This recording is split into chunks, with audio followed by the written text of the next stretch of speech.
Welcome to Viji's cooking. நம்ம இன்றைக்கி பார்க்க போகிறது கார்த்திகை அப்பம் பார்க்க போகிறோம். இப்போ கார்த்திகை தீபம் வரப்போகுது. இந்த ஸ்நாக்ஸ் வந்து எல்லாருமே செய்வாங்க. ரொம்ப சூப்பராக இருக்கும், நல்லா டேஸ்டியாக இருக்கும். நல்லா புசு புசுன்னு பாருங்கள், எப்படி இருக்குது பாருங்கள். நல்லா சூப்பராக இருக்கும், நல்லா உள்ள சாஃப்டாக ரொம்ப நல்லா டேஸ்டியாக இருக்கும். இது எப்படி செய்யலான்றதை பார்க்கலாம். புதிதாக பார்க்கக்கூடிய நண்பர்கள் விஜிஸ் குக்கிங் சேனலை சப்ஸ்கிரைப் பண்ணி தொடர்ந்து பாருங்கள், சப்போர்ட் பண்ணுங்கள். இந்த வீடியோ பிடிச்சிருந்தால் லைக் பண்ணுங்கள். வாங்க இப்போ ரெசிபி பார்ப்போம். இன்றைக்கி நம்ம பார்க்க போகிற ரெசிபி கார்த்திகை அப்பம். கார்த்திகை தீபம் வரப்போகுது, வர ஞாயிற்றுக்கிழமை. அதுக்காக வந்து நம்ம இப்போது அப்பம் செய்ய போகிறோம். அதுக்கு வந்து ஒரு அழகு வந்து நம்ம பச்சரிசி, மாவு பச்சரிசி எடுத்து நல்லா 3 மணி நேரம் ஊற வச்சு இந்த மாதிரி தண்ணி இல்லாமல் வடிகட்டி எடுத்து நம்ம மை மாதிரி அரைக்கணும், நல்லா பேஸ்ட்டாக அரைக்கணும். ஒரு அழகு நம்ம பச்சரிசி எடுக்கிறோம். இப்போ இந்த டம்ளரில் நம்ம எடுக்கிறோன்னா, வீட்டில் இருக்கிற டம்ளரில் அதில் 3/4 அழகு வந்து நம்ம வெல்லம் சேர்க்கணும். 1க்கு 3/4 தான் வந்து கணக்கு. அதிசத்துக்கு நம்ம எப்படி சேர்க்குறோமோ அதே தான். இப்போ வந்து நம்ம இந்த வெல்லத்துக்கு தண்ணிக்கு அளவு வந்து இந்த வெல்லம் நனைகிற வரைக்கும் நம்ம தண்ணி ஊற்றினா போதும். இதை அப்படியே நல்லா கொதிக்க வச்சு வடிகட்டி மண் இல்லாமல் எடுத்துக்கலாம். அதுக்கப்புறம் இதையே நம்ம மிக்ஸி கப்பில் போட்டு நல்லா பேஸ்ட் மாதிரி அரைச்சிட்டு காமிக்கிறேன். இப்போ இந்த நம்ம தண்ணி ஊற்றி வச்சோம் இல்லைங்களா, ஒரு 3/4 கப் வெல்லத்துக்கு 1/4 கப்பு தண்ணி. இதை நல்லா வந்து கரைச்சிட்டு நம்ம வடிகட்டிட்டு எடுத்துக்கணும். ரொம்ப பாகுபதம்லாம் கிடையாது. இது நல்லா வந்து கரையிட்டோம். இந்த அளவுக்கு கொதி வந்து நம்மளுக்கு கரைஞ்சால் போதும். நம்ம இதை வடிகட்டிட்டு தனியாக இதை ஆற வச்சிடலாம்.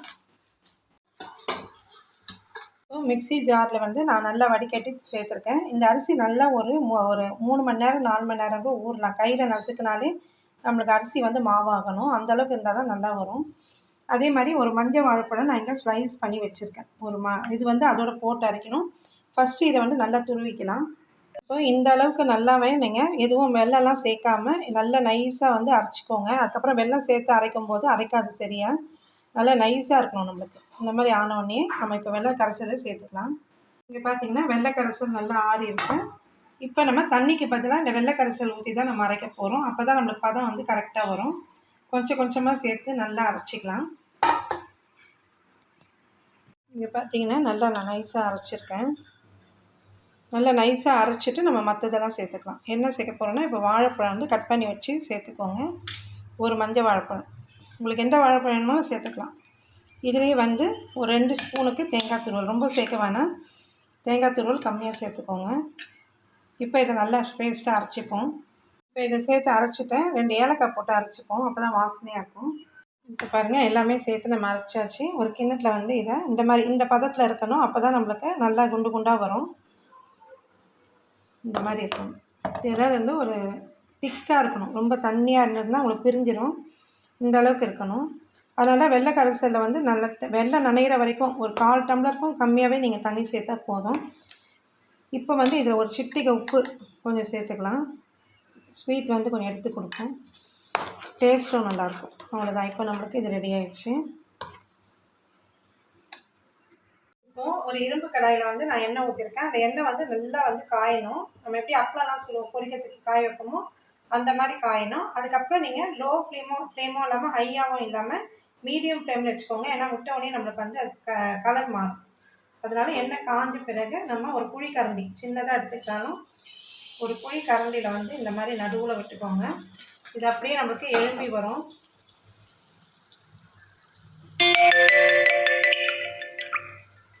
பாருங்க, இப்போ மேலே நல்லா பூரி மாதிரி நம்மளுக்கு எழும்பி வருது.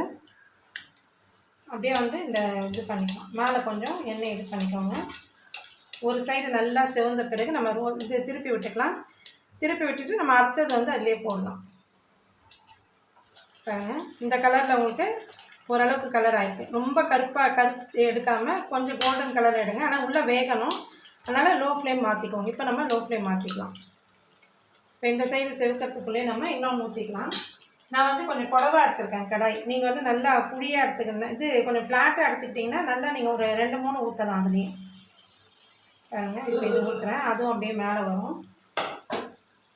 ஒன்றுக்கு ஒன்று ஒட்டக்கூடாது. அதனால் இந்த கலர் மாறின பிறகு தான் நம்ம ஊற்றணும். இது நல்லா மேலே எழும்பி வரட்டும். பார்த்திங்களா, அப்படி உங்களுக்கு தெரியும், நல்லா எழும்பி வருது மேலே. இப்போ நம்ம திருப்பிக்கலாம்.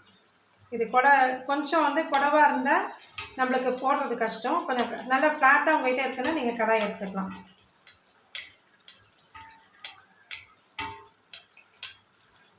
ஃபஸ்ட்டு விட்டது வந்து நல்லா சிவந்துருக்கு பாருங்கள். இந்த கலர்லேயும் எடுக்கலாம், இல்லை உங்களுக்கு இன்னும் கொஞ்சம் கலர் கம்மியாக வேணும்னா நீங்கள் எடுத்துக்கலாம். அது அழுத்தெல்லாம் வேண்டாம், அப்படியே எடுத்துக்கோங்க. பார்த்தீங்கன்னா தெரியும் நல்லா நம்மளுக்கு புஷ்ஷுன்னு வந்திருக்கு. இதை எடுத்து வச்சுட்டு நம்ம அடுத்தது இதையும் வந்து திருப்பி விடுங்க.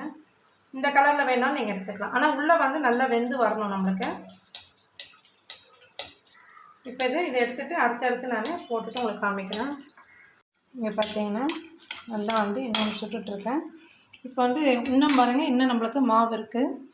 அதே மாதிரி இப்போ நம்ம ஒரு அளவுக்கு எடுத்ததுக்கே வந்து 3, 4, 5, இப்போ இதில் ஒன்று இருக்குது 6. இப்போ அது அந்த மாவும் நம்மளுக்கு ஒரு 4 அந்த கிட்ட வரும். இந்த எண்ணெய் கூட பாருங்கள் அப்படியே கலர் கூட மாறல பாருங்கள், அப்படியே ஒயிட்டாக இருக்குது பாருங்கள். எண்ணெயை ரொம்ப இழுக்கலை. நம்மளுக்கு அதிரசத்துக்கெலாம் எண்ணெய் இழுக்கும் பார்த்தீங்களா, அந்த மாதிரியெல்லாம் நம்மளுக்கு இந்த அப்பத்துக்கெலாம் இழுக்கலை. நல்லா வெள்ளையாக இருக்குது பாருங்கள் எண்ணெய். இப்போ நம்மளுக்கு இந்த கார்த்திகை தீப அப்பம்லாம் ரெடி ஆகிடுச்சு. ரொம்ப சூப்பராக இருக்குது. இது வருமா எப்படி வரும்லாம் நினைக்காதீங்க, இதே மாதிரி நீங்களும் செய்யுங்க. ரொம்ப தண்ணியாக மாவு ஆய்க்காமல் நம்மளுக்கு நல்லா திக்காக, இந்த அளவுக்கு வந்து மாவு திக்காக இருக்கணும், அப்போ தான் நம்மளுக்கு நல்லா வரும். இதே மாதிரி நீங்களும் செஞ்சு பாருங்கள். நம்ம அடுத்த வீடியோவில் பார்ப்போம். தேங்க்ஸ் ஃபார் வாட்சிங்.